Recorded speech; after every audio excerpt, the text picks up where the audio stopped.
Hello and welcome to Shinbun Asia. It's not just news, it's Shinbun Asia with your host Andrew Van Zark. Is Japan facing major risk of recession this year? Or is it Northeast Asia? Stay tuned to find out.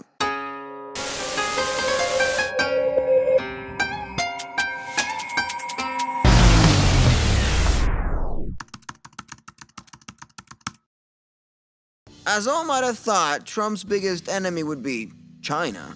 But turns out that's not the case. In fact, it's Japan. Surprisingly, yes, it's Japan. A nation run by the only world leader the US president might call a friend. Now, in South Korea, Singapore, and Taiwan, by the end of 2018, they say a huge 180 turn took their terms of trade. And experts are now saying that Japan, in December from a year ago, fell 3.8%. This sure demonstrates the extent collateral damage from the Trans-Pacific tariff war. In addition, this also shifts the political calculus from the Prime Minister Shinzo Abe's 2019. Now, moving a little bit to China, we have Xi Jinping, which has more directions to harm's way than Abe's Japan. Xi is the most powerful leader Beijing has seen in generations. He has at his disposal myriad levers to gin up, and he has no elections to worry about. Also, he has power to take aggressive action on the Bank of China. But before we get into the whole story or anything of that matter, instead let's read the 4 data alters Abe's from Japan has to offer. Now, what I will read comes straight from Asian Times. Number 1. Recession watch is on.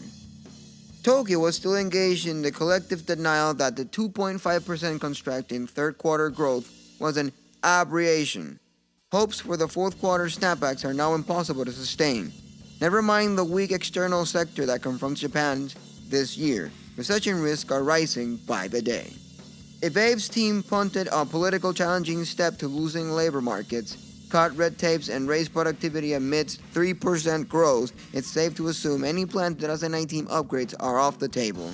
The same could be true in Korea, amid signs that Asia's number 4 economy in 2018 might have grown at its slowest pace since 2012.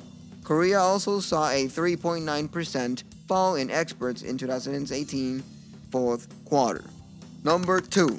The BOJ outlook. Bank of Japan's governor Haruhiko Kuroda was plotting an exit from history's most aggressive quantitative easy experiment.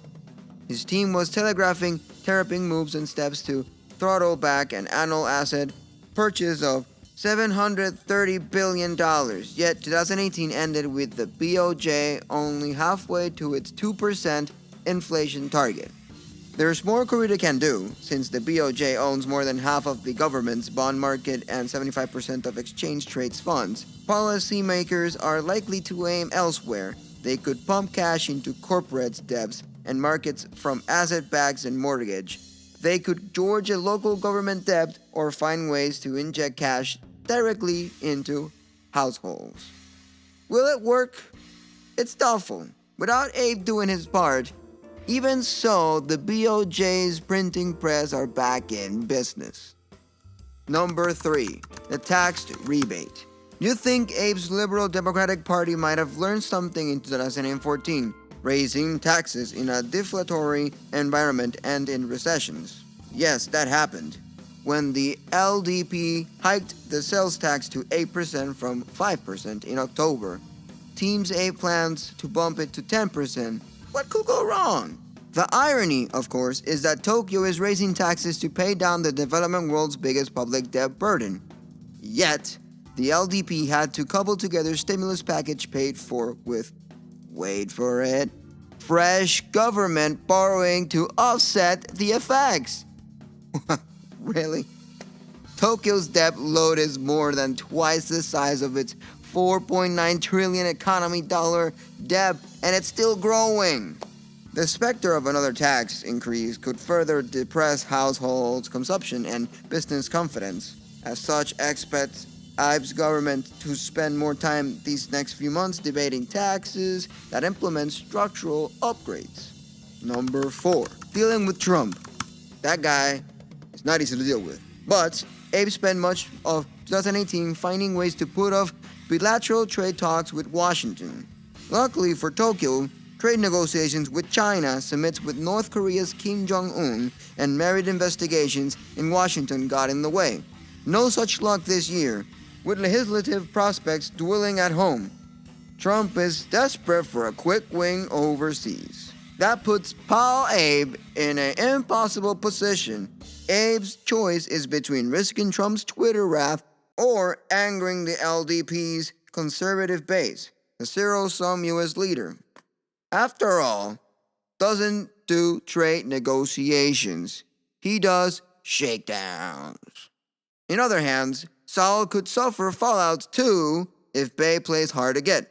Trump might make good on threats on slap 25% taxes on imports of cars and auto parts. That will slam Hyundai, Kia, and any company integrally linked to global supplies chains. Trump also has threatened non-interventions clauses of currencies of U.S. trading partners. That's code for a weaker dollar. It's a wild card. Neither Japan's Abe or Korea's Moon Jae in needs of their respective economies slow. So, welcome to Northeast Asia's Year of Risk. Now, the good question is, do you think Trump is a key point in all of this situation? Let me know down in the comment section below. Well, that is all for today. Don't forget to like, comment, subscribe, and click the bell to get notified. Super important. So, I'll see you on the flip side. Adios, amigos!